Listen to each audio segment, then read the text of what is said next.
Hey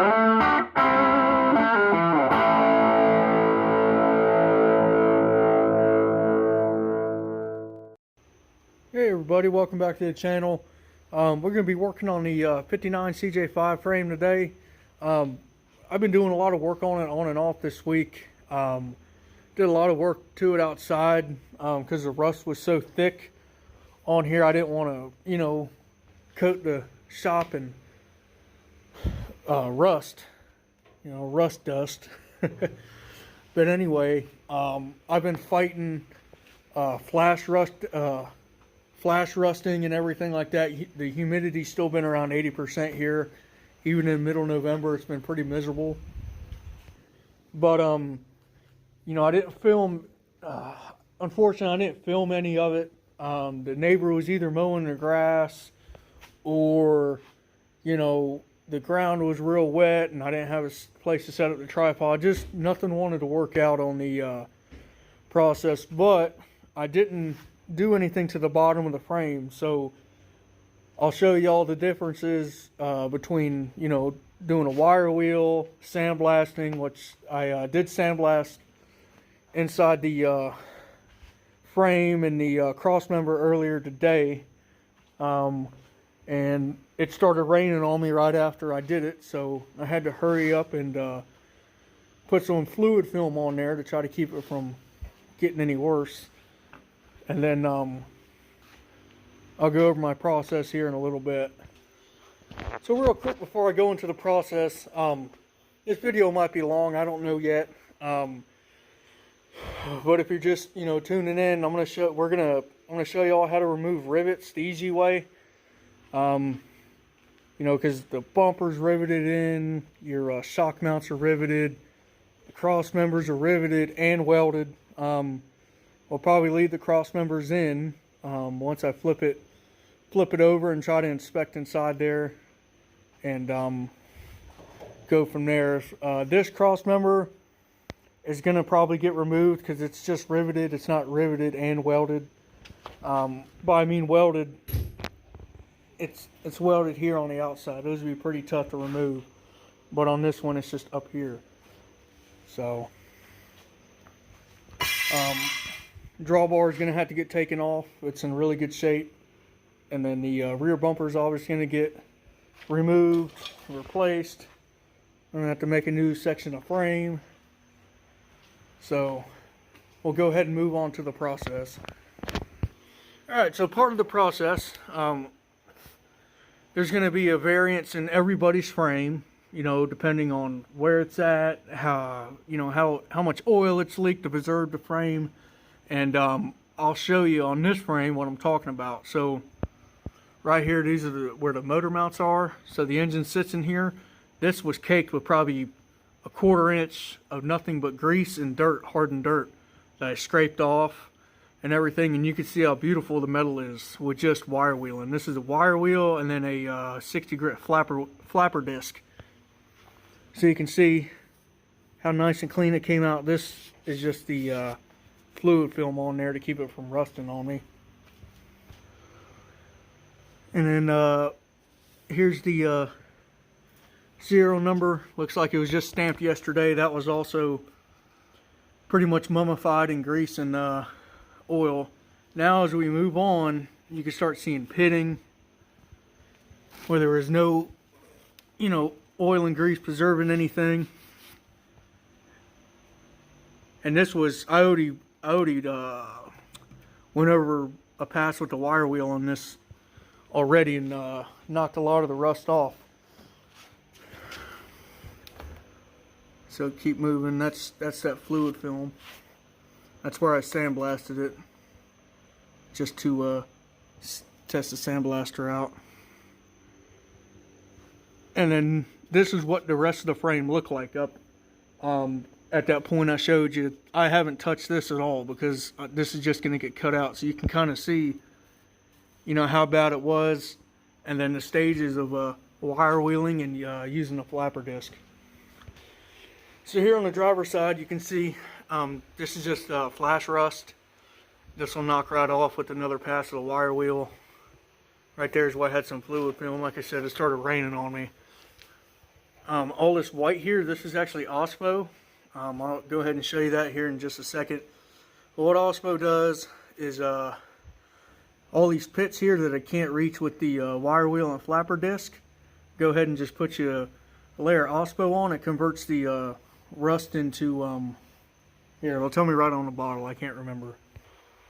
So here it is, it's Skyco OSPO. They sell it by the gallon or by the quart. Now let me read here on the back what it does. It's phosphoric acid, and damn it, I'm trying to see what the chemical reaction does to it. Alright, I finally found it after a few seconds of reading. Basically, it transforms the, it changes the rust to iron phosphate. So that's going to be, it's going to basically be an inert rust at that point. It's not going to, it's going to, you know, not be corrosive anymore, and it's ready to paint.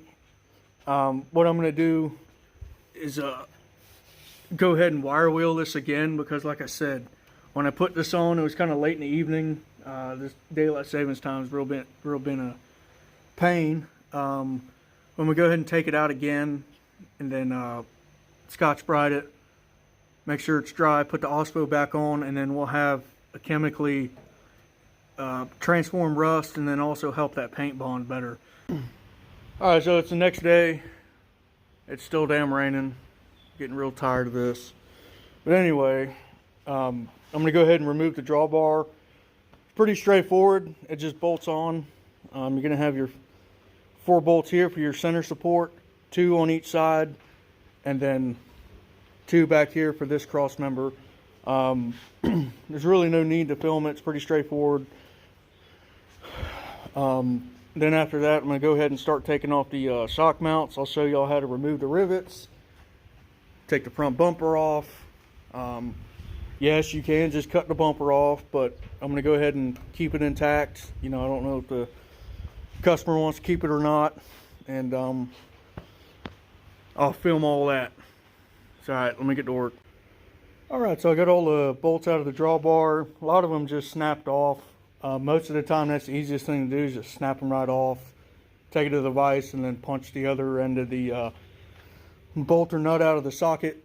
On the rear part of the drawbar here, you're going to have a shim pack. It's going to be these shims down here. They're shims and washers, I guess. They serve 2 purposes.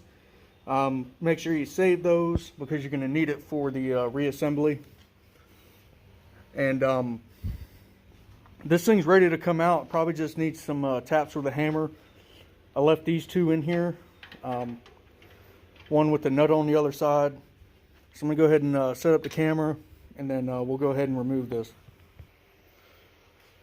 Alright, so it shouldn't take much. It's already starting to wiggle on me.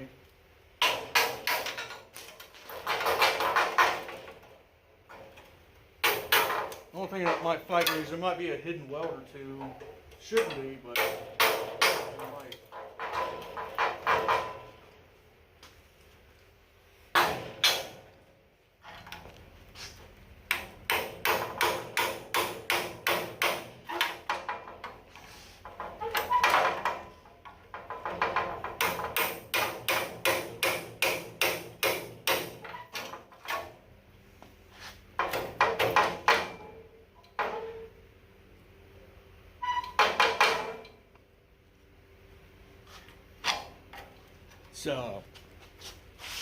It's stuck to the plate like rust welded.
Yeah, that's what it is.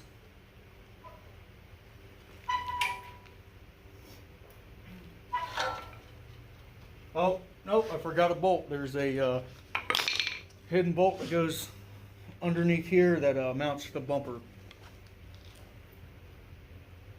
And there's nothing left of it, so let me see if I can just break it off real quick. I still got this one bolt holding it up, and I'll throw in one of the older bolts, keep it from dropping on my head.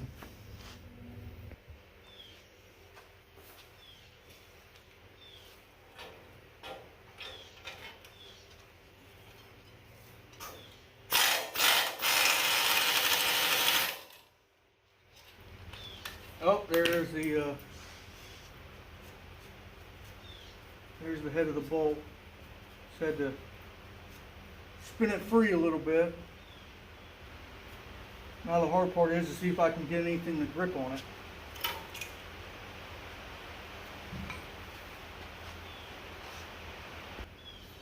Alright, so I'm using one of my extractor sockets, 5/8. We're gonna see if it'll grip.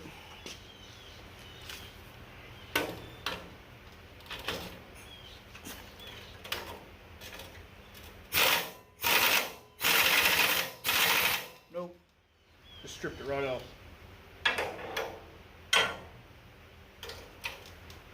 So I'm gonna see if I can hammer on a 9/16. All right, so off camera I got a bit of a tangent. Basically peeled off more skin of the bumper, and that's giving me more access to the bolt. So I'm going to try it again with the easy out socket one more time, and once I get this drawbar off, I got to clean this floor. You can just see how much rust is, you know, left over in these things.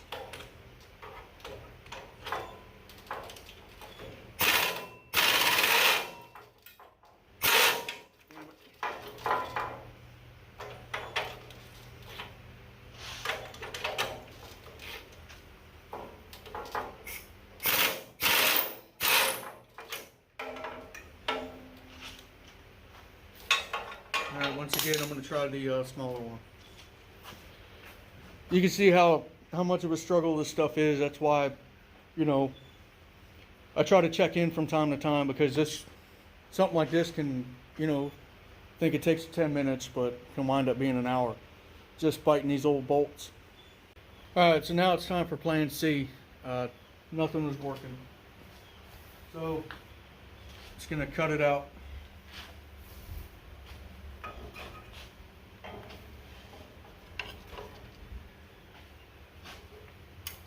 Oh, well, my glasses are all fogged up.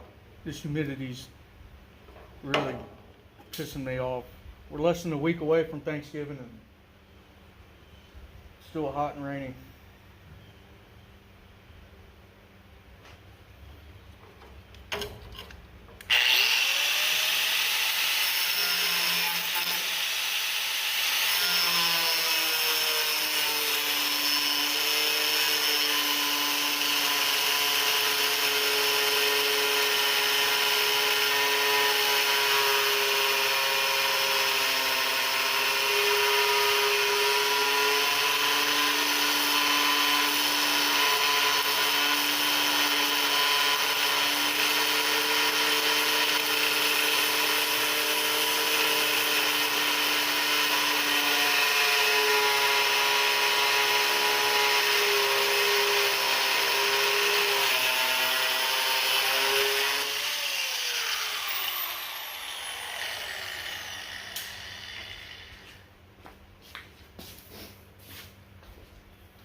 All right.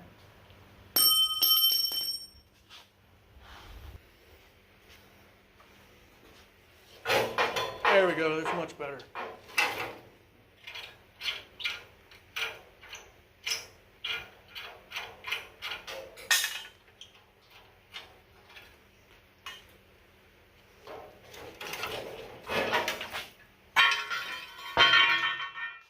go. That's simple.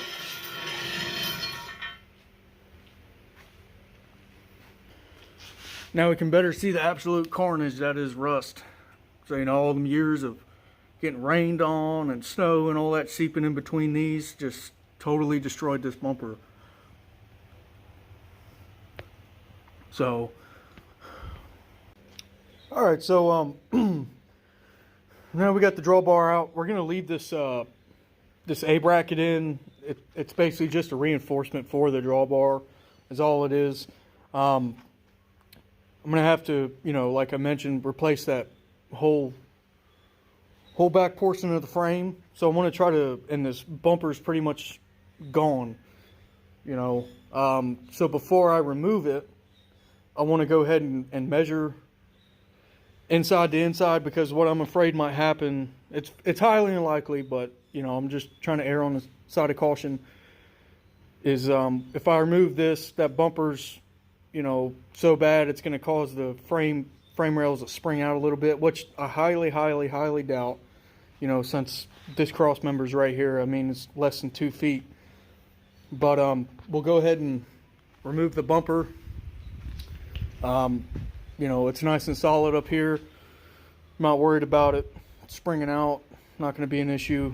Take the bumper off, and then you know, there's really no concerning issues with the shock mounts. You know, the problem is there's no way for me to through bolt it, because the frame's boxed on the inside, other than welding it. You know, when I was cleaning this, I didn't see any kind of rust buildup or anything in there. You know, it seemed like a pretty nice tight seal. Also, the location of this, you know, any kind of water or crud's gonna slide down because they're at a peak. So I think we're gonna just leave these on here. On my CJ-5, I left them on as well for the same reason, because, you know, if I take these rivets out, trying to install new rivets is going to be a real pain, and then, you know, cutting out this boxing and all that. But yeah, same thing goes with the motor mounts. There's really no alarming things with rust buildup in between here at all. We'll probably leave those on. It's not a big deal. But all the shock mounts and stuff, I mean the spring mounts are getting taken out and replaced, especially the rear ones. The front ones I'll still remove and reuse them, because I'm sure this 60-something-year-old steel is a lot better quality than the new Chinese steel and the new reproduction ones. Shock mounts are going. The rear ones, they're junk. That one's completely gone. I got 2 older ones that are good takeoffs. So, alright, let's get at it. Alright, so the way I remove rivets, see, hopefully this is level for you. Need to probably invest in some better equipment, but when I hit that 1,000 subs, maybe I'll consider it. But anyway, the way I take rivets out, I'm going to cut an X into it, or cross, whatever you want to call it, into each rivet, alright? And then we're going to take the air chisel with the flat chisel tip, knock it off, and then with a punch them right out. And there should be, yeah, there's 8 rivets total, so it might take a little bit. But I'm not going to film all of it, you know, just the highlights, but I'll show you a couple, you know, turn the camera off and finish the rest. I'm going to go ahead and hammer out the to make these flat.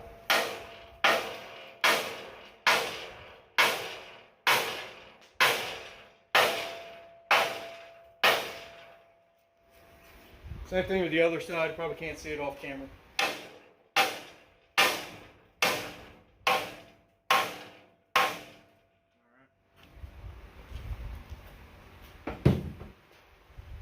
Okie doke, let's get started. Make sure you got your safety squints on for these cut-off wheels. probably I'm gonna make just a dedicated video on you know, tools to use for these restorations. You know, go over some of the stuff with grinders and stuff like that. For you new, if, you know, if any of you are newbies, you know, safety stuff like that, because you know, probably cut off wheeling is probably the most dangerous thing to do on these. It's always good to have quality cut off wheels and quality tools. So, all right. Anyway, let's go ahead.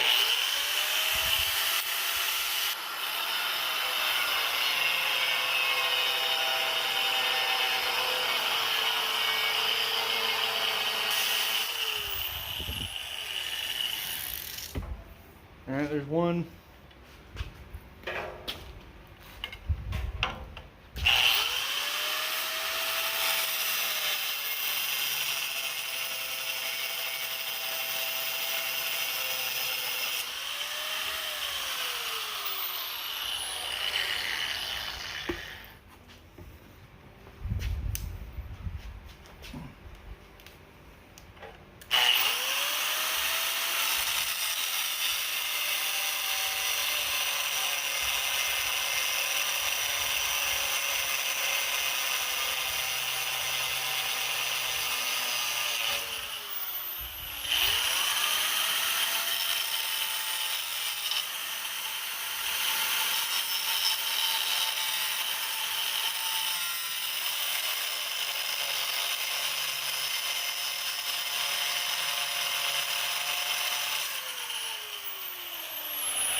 Alright, so trigger warning, it's probably going to be loud.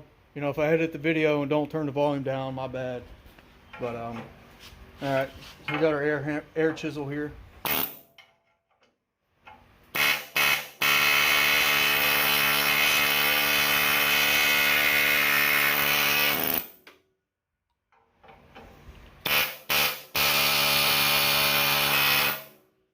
there's one. It's that simple.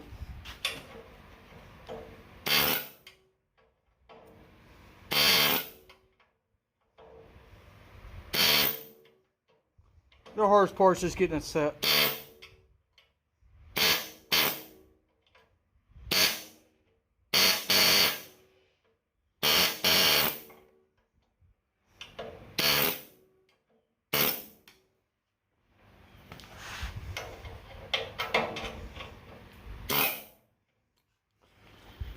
I'm just being lazy, but supposed to put a punch head on here.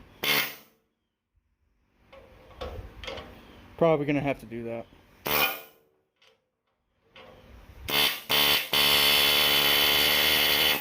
Yep. Anyway, y'all get the basic idea. Just use a punch with a hammer or a punch end on the air chisel, and that's basically how to remove rivets. It's that simple. So I'm gonna go ahead and do the rest of them off camera and check in with you when I get the ready to take the bumper off. Alright, so I finally got all the rivets out. The ones on the bottom were kind of a pain. I didn't feel like flipping the frame over. But it's that easy. Just take it off one side at a time. A couple hammer taps.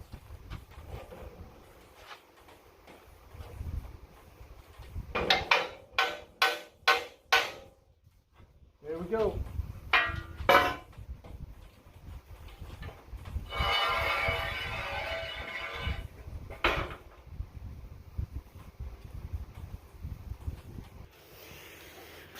Alright, so now we can see the front of the frame horns. They're solid. Yeah, they got some rust, but they're still solid. So, and for those of you who've never seen a rivet before, here's the other half of it. So you got one half with a bigger mushroom, and then you got the other side with a smaller. So it basically goes in, they're heated up, you know, where they're molten, and then they either hammer the rivets on or they use like a clamping machine. I don't know exactly how these were done, but that's basically the whole premise. You can still buy rivets. You know, I've never put them in before. I normally just put carriage bolts in, you know, for the looks. And that way if you need to remove the bumper, remove any of this stuff, it's just as simple as unbolting it. So, next thing I'm going to remove would be the rear shock mounts. I'm going to do everything on the top of the frame as much as I can before I flip it over and get the spring perches. Also the Outriggers is what they call them, are getting replaced. They're pretty bad. I'm just going to have to make this new bracket here on this Outrigger. That's for your clutch spring, you know, for the pedal, which would be no big deal. But those Outriggers are rusted through, and you know, that way I can get behind them and get the rust off. Alright, so these shock mounts are pretty solid. It's welded pretty much all the way around, and it's also riveted. So I'm almost done getting the rivets out. I did about 2 passes with the cutoff wheel. Once I get these rivets out, I'm going to give it some knocks with a hammer and see, you know, if it'll break off or we can start splitting the weld so I can further cut it. Alright, trigger warning again, it's going to get loud.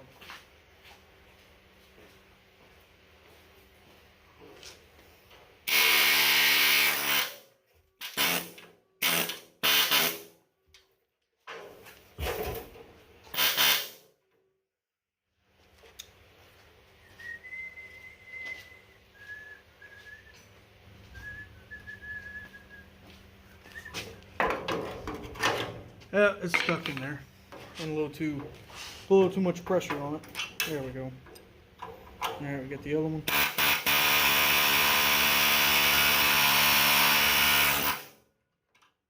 Alright. We're gonna use a little hammer and see if it'll move at all. Oh, good job. Good job.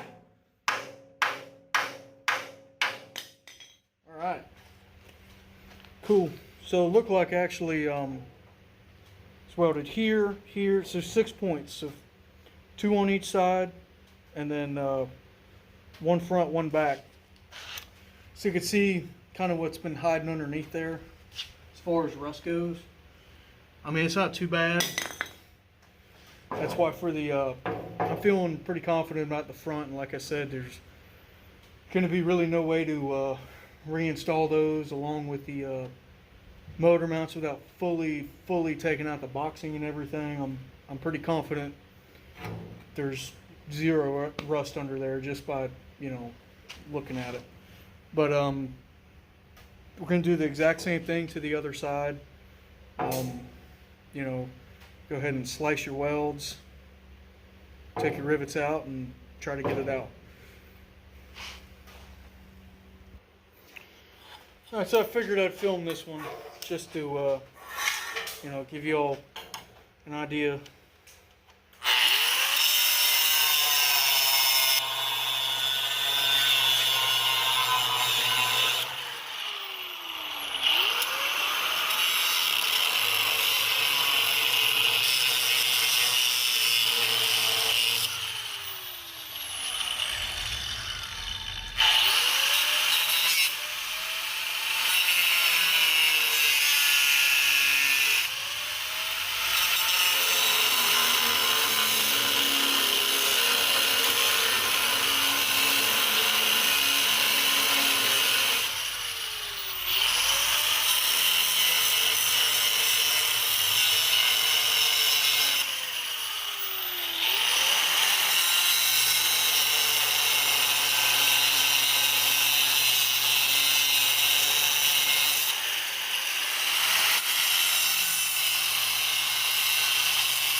Alright, so I changed the angle of the camera. Hopefully it works out.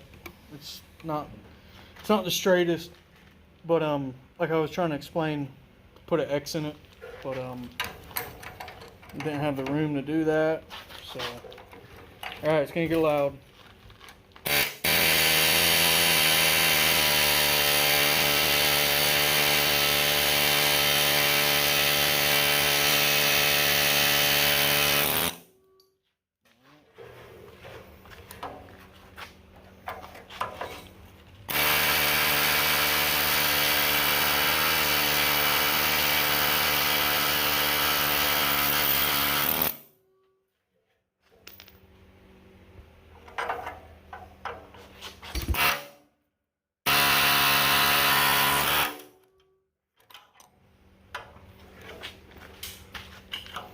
Camera's kind of in the way, but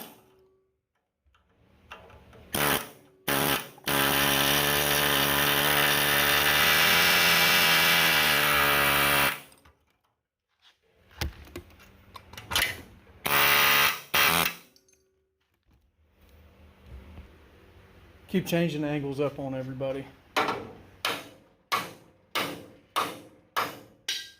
There we go, it's that simple. Got some more frame damage here. It's gonna have to get repaired. It's caved in, and there's a big old chunk missing on it. So there's some more repair work to do. Alright, so the Outriggers, same exact process of everything we've been doing with the rivets. Just using the notching them, using the air chisel to, knock the rivets off. And I went ahead and just want to pass around it with the cutoff wheel and the grinder. So now,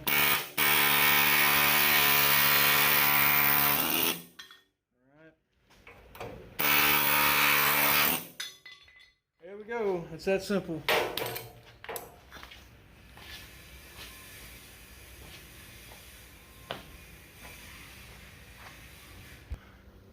So here you can see the build up behind them. It's not too bad. It's honestly, I think, better than the outside of the frame. So now I think I'm gonna flip the frame. We're gonna flip the frame upside down.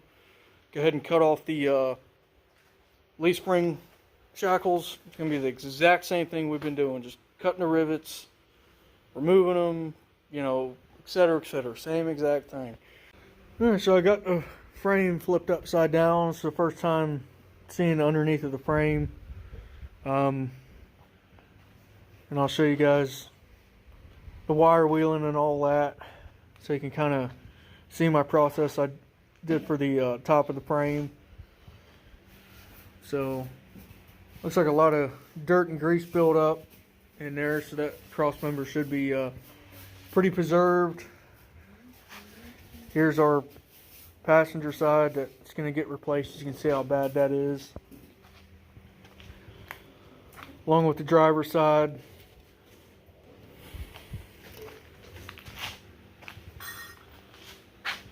It's alright, before I start wire wheeling, I'm going to go ahead and take the spring mounts off, and then take the clutch, I think sector shaft is what it's called, for the clutch off.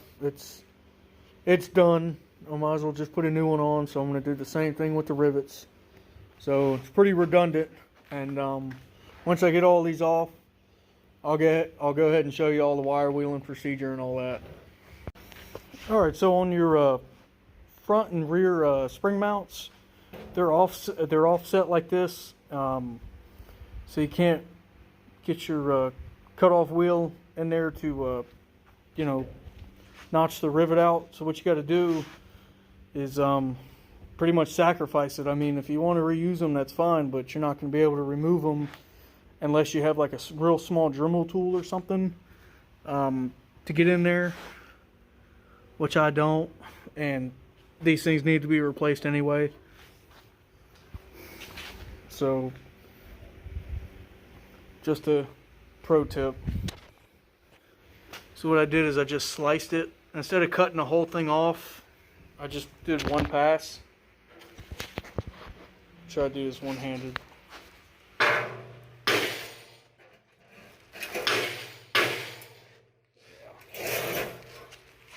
These are actually a lot stronger than the rear. The rear ones came off pretty much one hit because they were so rusted out. Alright, so I'm going to have to take some more material off.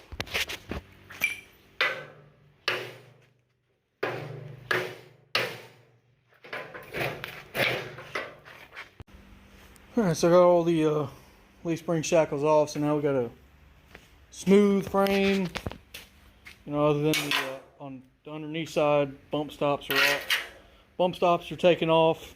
So I'm going to go ahead and start smoothing out all these welds from the leaf spring mounts.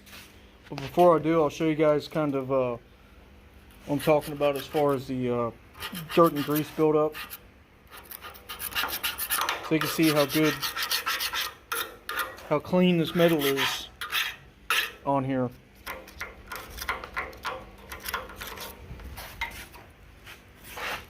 You gotta make sure you get all up in the motor mounts and everything. So yeah, you get the idea. So, you know, oil leaks are your friend on these. You know, if you're going to buy one to restore and you think to yourself, oh man, it's leaking oil bad, you know, it's going to be a lot more work. No, it's actually the opposite. You actually want one that's pretty leaky and you know, got a lot of crud buildup on it, because that's actually preserving the frame. So alright, well, I'm going to cut the video off on right now. So it's going to be a multi-part video where I go ahead and start cleaning up the frame rails and getting the rust off, etc., etc. So